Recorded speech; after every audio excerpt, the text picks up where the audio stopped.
여러분 혹시 오랜만에 나간 모임에서 돌아오는 길에 마음 한구석이 찝찝했던 적 없으신가요? 분명 즐겁게 떠들었고 사람들도 내 이야기에 귀를 기울여준 것 같은데 집에 오는 차 안에서 왠지 모를 공허함과 그 말은 하지 말걸 하는 후회가 밀려오는 그 기분 말이에요.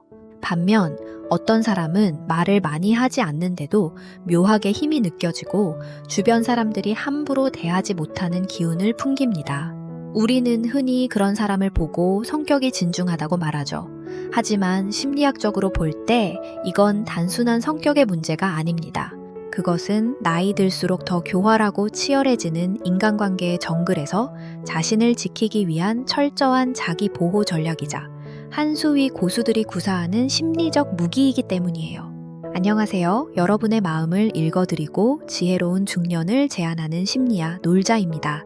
오늘 영상은 단순히 말을 아껴라 같은 뻔한 도덕책 이야기를 하려는 게 아닙니다. 왜 나이가 들수록 우리의 입이 무거워져야만 하는지, 왜 우리가 내뱉은 진심이 타인에게는 날카로운 칼날이 되어 돌아오는지, 그 잔인하고도 명확한 심리학적 이유를 파헤쳐 볼 거예요. 오늘 이 영상을 끝까지 보신다면 여러분은 더 이상 남의 인정에 목마른 사람이 아니라 침묵으로 상대를 압도하고 스스로를 지켜내는 진짜 어른의 품격을 갖게 되실 겁니다. 자, 그럼 시작할게요. 나이가 들면 관계의 질이 변합니다. 20대의 관계가 확장이라면 40, 50의 관계는 생존에 가깝거든요. 여기서 우리가 가장 흔히 저지르는 실수가 바로 나의 패를 너무 일찍 너무 많이 보여주는 것입니다.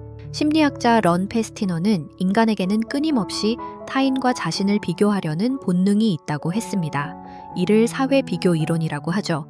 특히 비슷한 나이대, 비슷한 환경에 있는 사람들끼리는 이 비교 본능이 극대화됩니다. 여러분이 무심코 던진 요즘 우리 애가 전교 1등을 해서 고민이야 라는 말은 상대방에게는 고민이 아니라 공격으로 접수됩니다. 반대로 요즘 사업이 너무 안 돼서 죽겠어 라는 말은 위로가 아니라 상대방에게 안도감과 동시에 우월감을 제공하는 정보가 되죠. 우리는 솔직함이 미덕이라고 배웠습니다. 하지만 중년의 인간관계에서 무분별한 솔직함은 무방비 상태와 다름없어요. 사람들은 생각보다 타인의 불행에 너그럽지 않고 타인의 성공에 진심으로 박수 쳐주지 않습니다.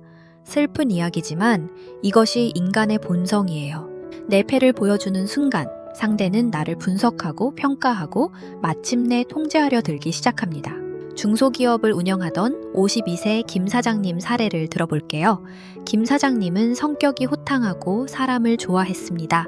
동창회에 나가면 항상 술값을 내고 자기 사업이 얼마나 잘 나가는지 혹은 요즘 어떤 거래처 때문에 골치가 아픈지 가감없이 털어놨죠. 그러던 어느 날 김 사장님의 회사가 잠시 자금난에 봉착했습니다. 사실 기업을 운영하다 보면 흔히 겪는 일이었죠. 그런데 놀라운 일이 벌어졌습니다. 위로해 줄 알았던 동창들 사이에서 김 사장네 회사 곧 망한다더라. 사실 그동안 허세였던 거 아니냐는 소문이 돌기 시작한 겁니다. 심지어 김 사장님에게 돈을 빌려달라고 줄을 서던 친구들이 일제히 연락을 끊었습니다. 김 사장님이 가장 충격받았던 건 평소 가장 친하다고 생각했던 친구가 다른 모임에서 자신의 사업상 비밀을 안주거리로 삼고 있었다는 사실을 알게 되었을 때였습니다. 김 사장님은 뒤늦게 깨달았습니다. 내가 내뱉은 말이 나를 가두는 감옥이 되었구나 하고 말이죠. 자, 그럼 어떻게 해야 할까요? 당장 내일부터 아무 말도 안 하고 살 수는 없잖아요. 그래서 이 3분 법칙을 기억하셔야 합니다. 첫째, 상대가 질문하기 전에는 내 개인적인 정보를 먼저 꺼내지 마세요. 둘째, 질문을 받더라도 답변은 3분을 넘기지 마세요. 셋째, 답변 끝에는 반드시 질문을 되돌려주어 주도권을 상대에게 넘기세요. 저는 그런데 오오님은 어떠세요? 이렇게 말이죠. 너무 말을 안 하면 사람이 차가워 보이지 않을까 걱정되시나요? 아닙니다. 리액션은 풍부하게 하되 정보는 주지 마세요. 와, 정말요? 대단하시네요. 고생 많으셨겠어요. 이런 공감의 말은 100마디를 해도 무방합니다. 오히려 상대는 자기가 말을 많이 했기 때문에 여러분을 최고의 대화 상대로 기억할 겁니다. 정작 여러분에 대해선 아무것도 알지 못한 채 말이죠. 그런데 여러분, 우리가 말을 많이 하게 되는 진짜 이유가 뭔지 아시나요? 단순히 수다스러워서일까요? 아닙니다. 그 밑바닥에는 아주 무서운 심리적 갈증이 숨어 있습니다. 이 갈증을 해결하지 못하면 여러분은 평생 타인의 눈치만 보며 살게 될지도 모릅니다. 우리가 입을 닫지 못하는 가장 큰 이유는 바로 인정받고 싶은 욕구 때문입니다. 심리학자 에이브러햄 매슬로는 인간의 욕구 단계 중 존중의 욕구를 매우 상위 단계로 꼽았죠. 특히 사회적 정점에 서 있는 40-50 세대에게 내가 여전히 건재하다는 것, 내가 이만큼 이뤄냈다는 것을 알리고 싶은 욕구는 본능에 가깝습니다. 하지만 이 욕구가 타인을 향할 때 비극이 시작됩니다. 48세 박 부장님의 이야기를 해볼까요? 박 부장님은 직장에서 누구보다 유능했고 후배들에게 좋은 선배로 남고 싶어 했습니다. 그래서 회식 자리마다 자신의 과거 성공담과 노하우를 아낌없이 방출했죠. 본인은 이것이 후배들에게 큰 도움이 될 거라 믿었습니다. 하지만 후배들의 속마음은 달랐습니다. 또 자기 자랑 시작이네. 꼰대 소리 안 들으려고 애쓰는 게 더 안쓰럽다는 반응이었죠. 심지어 박 부장님이 고민 끝에 털어놓은 직장 내 정치적 고충은 다음 날 바로 윗선에 보고되어 그의 입지를 좁히는 도구로 사용되었습니다. 왜 이런 일이 벌어질까요? 내 에너지를 타인의 시선에 고정하는 순간 나의 가치는 타인의 판단에 의해 결정되기 때문입니다. 내가 아무리 귀한 정보를 줘도 상대가 그것을 가치 있게 여기지 않으면 그건 그저 소음일 뿐입니다. 이제 우리는 에너지를 타인에서 나로 돌려야 합니다.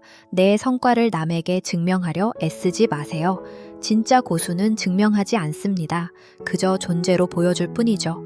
내가 내 입으로 내 가치를 말하는 순간 그 가치는 하락하기 시작합니다. 심리학적으로 볼 때 침묵을 견디지 못하는 사람은 자존감이 낮을 확률이 높습니다.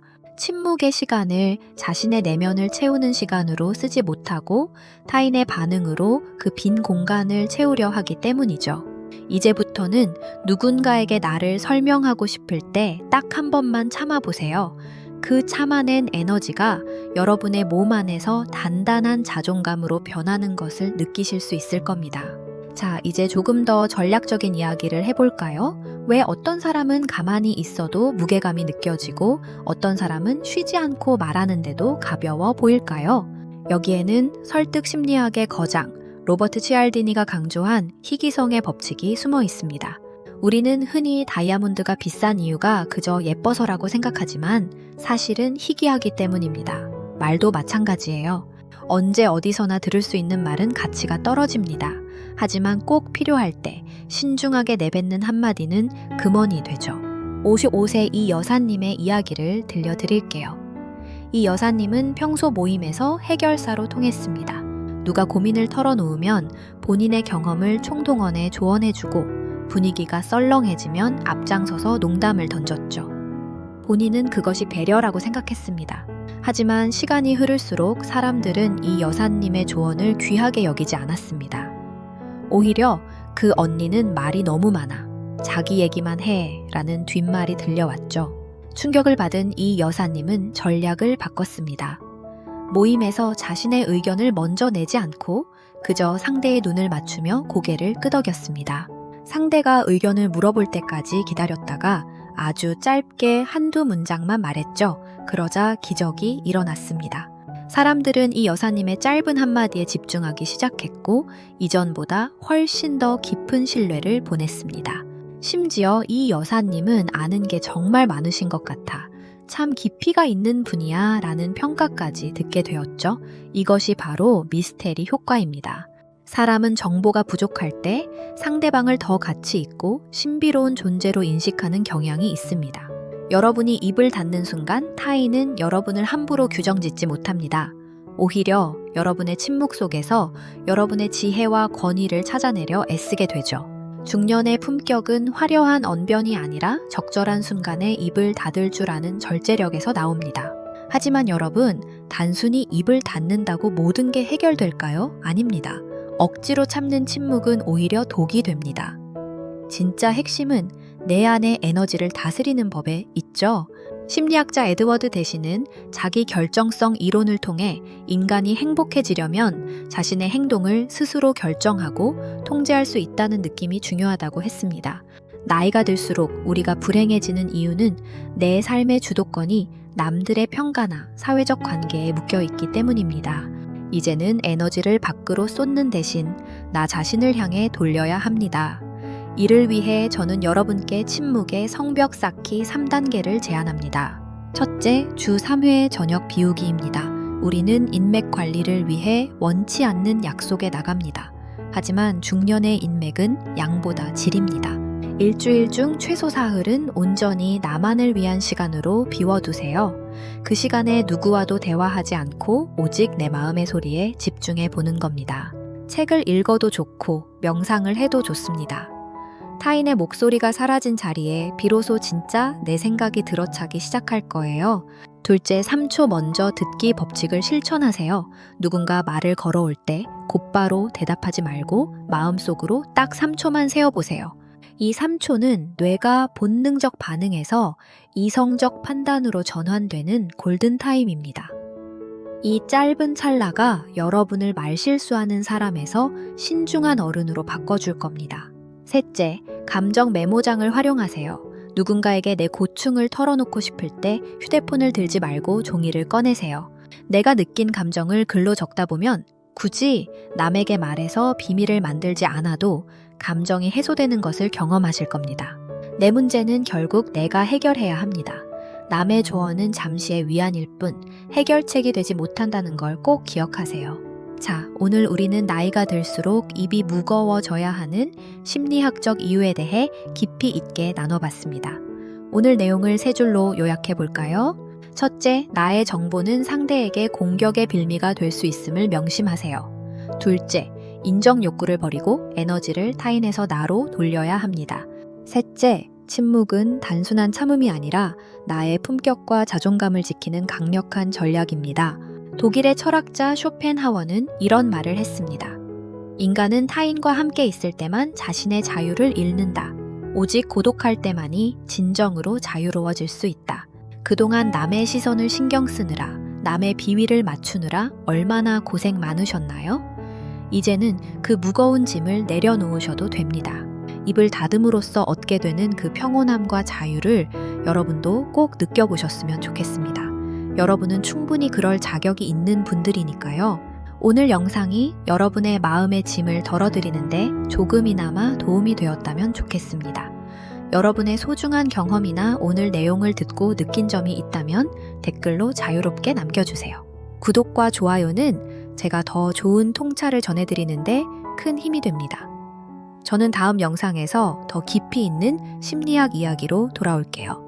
오늘도 평온하고 단단한 하루 보내시길 바랍니다. 지금까지 심리아 놀자였습니다. 감사합니다.